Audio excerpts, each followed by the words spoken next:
Hürmetlik vatandaş, muhakemelikçiyemizi başlayımız. Bugünkü islağa 2021 yıl 5. ayının 19. günü. Maşını. Yukarıda sözle pettak. Tünügen 5. ayının 18. günü Amerika Koşmuş Ştatları Devlet Meclisi de.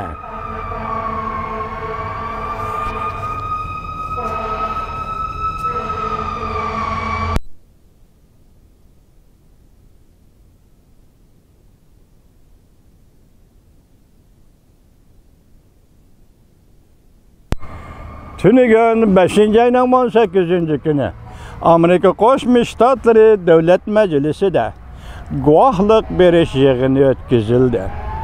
Bu yığında 2022 yılı 2. ayda Beijing'de ötküzüldüğün Halkara Kışlık Olimpik murasimi meselesi muhakeme kılındı ve analiz kılındı. Bu bir yenilik, hürmetlik vatandaşım. Her kandak sözle, her kandak jığılla, her kandak gualık berişte eçilip durdu Amerika Koşmuş Ştatları Devlet Meclisi'di. Bırak, azar olimpik murasimini, kışlık olimpik murasimini Beijing'de ötküzüştü, meni kılış, çekleş doğrusu da gualık beriş yığını Devlet Meclisi tüncü kıtım eçildi. Bu yığında gualık beriş yığını da Avam Palata Başlığı Nancy Pelosi hanım notok sözlüdü. Kollayımız Nancy Pelosi hanım. Sizden sözlügen sözlerinizle ve siz işlegen hizmetlerini kollayımız Nancy Pelosi hanım. Devlet Meclisi azaları bu kıtım olimpik murasim meselesi ve ırkî kırgınçılık meselesini birleştirip muhakeme kılıp ırkî kırgınçılık asaslanıp Xitayning kışlık olimpik murasimi ötküzüsü çekleş doğrusida ilan kılgan bayanatlarını ve söz söhbet bayanlarını kollayımız Devlet Meclisi'nin azaları. Bu vaziyet alkışlaşka arziydiği vaziyettir. Çünkü bu hal kılgıç bir kadem.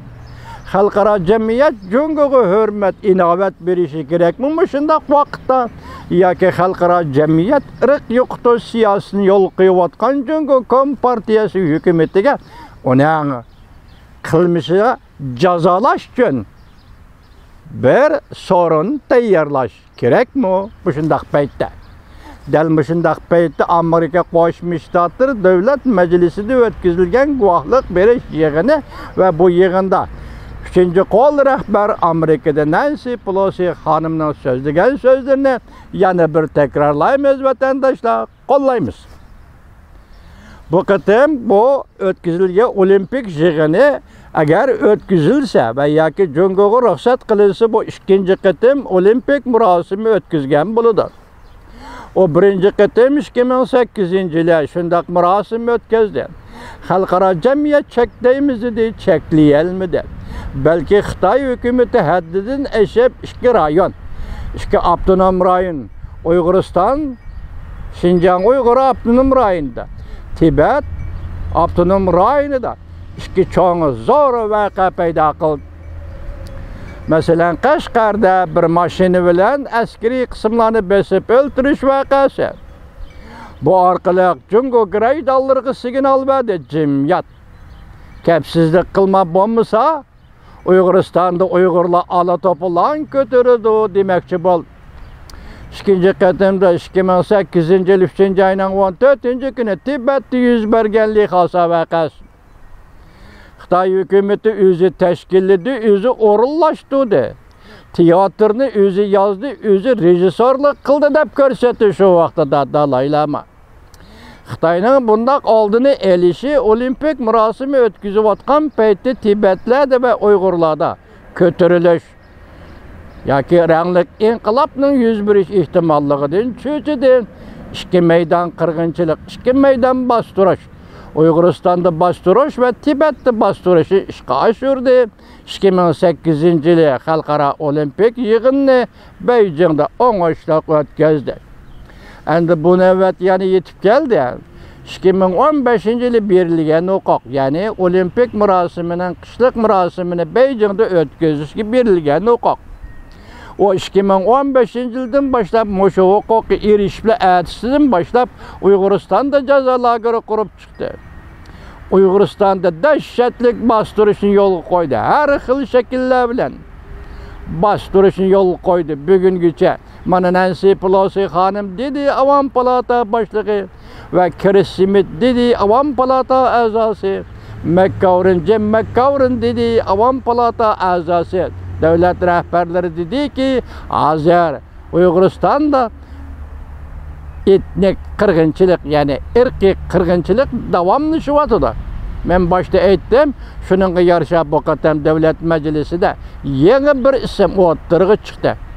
Ya'ni etnik qirg'inchilik, irqiy qirg'inchilik olimpik murosimi. Ajoyib qo'yilibdi bu ism vatandoshlar. Biz bugun siz ham biz ham bütün Uyg'urlarimiz ham Amerika Qo'shma Shtatlarining davlat majlisidagi 5-oyning 18-kuni o'tkazilgan guvohlik berish yig'inida Uyg'urlar irqiy qirg'inchilik yurgizish va shuning bilan yana xalqaro inovatga erishish uchun qishliq olimpik murosimini o'tkazish uchun tayyorlanayotgan jungoga berilgan bir zarba. Bu harekatdan xalqaro unum berib, xalqaro dolqinga ko'tarilib, bu harekatni, ya'ni bu murosimni o'tkazishni cheklashdan iborat g'albiga erishishini umid qilamiz, hurmatli vatandosh. Yana bir vaziyat. Buning ulabdagi vaziyatni boshda aytdim. Jansinji apandi obzorchi, demokrat Tayla obzorchisi Jansinji apandi bugun shundoq mavzu qo'yibdi. G'alati bir ish. Ya'ni hozir Amerika Qo'shma Shtatlari Rossiya Federatsiyasini yeniga tortib, birlashib turib, jungoga qarshi turdi. Uning mazmunidan bir abzas ko'rib baksam, ayni chog'da Amerika Qo'shma Shtatlari jungo bilan birlashib Kreml imperiyasini og'dirgan edi. Endi navbat keldi. Bugun Amerika Qo'shma Shtatlari Kreml yoki Moskva bilan birlashib Jungo kompartiyasini adaplaydi deyilibdi. Jansinjining ko'z qarashlarida. Mushu munosabat bilan agar shundoq Amerika Qo'shma Shtatlari bilan Rossiya Federatsiyasining munosabati yaxshilanib, dunyoning vaziyatini, ya'ni Rossiya Federatsiyasi prezidenti Vladimir Putin aytgandek, hozir dunyoda faşizm bosh ko'tardi deganidek, bu faşizmni yo'qotishini biz va butun dunyo xalqi, Uyg'ur xalqi umid qiladi vatandoshlar. Hozir bir pacha nima avval yetib kelgan xabardagi asoslanganda kechiringlar. 6-oyning 15-kuni Amerika Qo'shma Shtatlarining prezidenti Joe Biden Rossiya Federatsiyasining prezidenti Vladimir Putin bilan 3-davlat Shvetsariyada ko'rishdi degan bir xabar yetib keldi. Allah nusrat ato qilsin bu ikki cho'ng davlatga. Allah nusrat ato qilsin ikki davlatning yuqori darajalik rahbarlariga. Biz bu yig'inning bu ko'rishishning unumli bo'lishini shundaqla Amerika Qo'shma Shtatlari bilan Rossiya Federatsiyasi birlashib zamonimizning Gitleri yoki zamonimizning faşistleri Jungo kompartiyasini bir taraf qilishini umid qilamiz, hurmatli vatandoshlar.